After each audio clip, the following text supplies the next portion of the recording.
સુરતમાં અડાજણમાં રહેતી એક 15 વર્ષની કિશોરીને પ્રેમજાળમાં ફસાવી નશીલો પદાર્થ પીવડાવી દુષ્કર્મ ગુજારવામાં આવી હોવાની વિગતો બહાર આવવા પામી છે. અત્યાચારના કારણે કિશોરી ગર્ભવતી બની જવા પામી હતી અને હાલમાં તેણે એક બાળકને જન્મ આપ્યો છે. આ મામલે પીડિતાની માતાએ અડાજણ પોલીસ મથકમાં નરાધમ વિરુદ્ધ ફરિયાદ નોંધાવતા પોલીસે નરાધમને ઝડપી પાડ્યો છે. અડાજણ પોલીસ મથકમાં પીડિત કિશોરીની માતાએ પોલીસ ફરિયાદમાં જણાવ્યા મુજબ સમગ્ર ઘટના ઓગસ્ટ 2025માં બનવા પામી હતી. કિશોરીએ કટલરીની દુકાનમાં નોકરી કરીને પરિવારને મદદરૂપ થતી હતી. આ દરમિયાન નજીકમાં જ ફ્રૂટની લારી ચલાવતા આરોપીએ તેની સાથે ઓળખાણ વધારી હતી. આરોપીએ કિશોરીને લગ્ન કરવાની લાલચ આપી તેને વિશ્વાસમાં લીધી અને ઓગસ્ટ માસની એક રાત્રે આરોપીએ તેને લલચાવી ફોસલાવીને પાલનપુર કેનાલ રોડ પર લઈ ગયો હતો. ત્યાં તેણે કિશોરીને ઠંડા પીણામાં કેફી પદાર્થ પીવડાવી દીધો હતો. ત્યારબાદ સગીરાની મરજી વિરુદ્ધ તેની સાથે શારીરિક સંબંધ બાંધ્યા હતા. આરોપીએ માત્ર એકવાર નહીં પરંતુ ત્યારબાદ પણ અવારનવાર કિશોરીને ડરાવી ધમકાવી તેની સાથે સંબંધ બાંધ્યા હતા.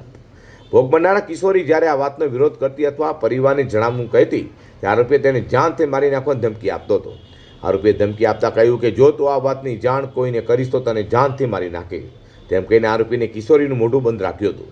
લાંબા સમય સુધી આ માનસિક અને શારીરિક ત્રાસ ચાલુ રહ્યો હતો, જેના કારણે ડરના માર્યા કિશોરીએ આ વાત કોઈને જણાવી નહોતી.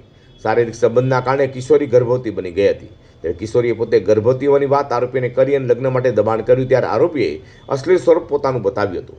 લગ્નના વાયદા કરીને દિવસો કાઢ્યા બાદ અંતે જ્યારે કિશોરીએ બાળકને જન્મ આપવાનો સમય આવ્યો ત્યારે આરોપીએ લગ્ન કરવાની સ્પષ્ટ ના પાડી દીધી હતી.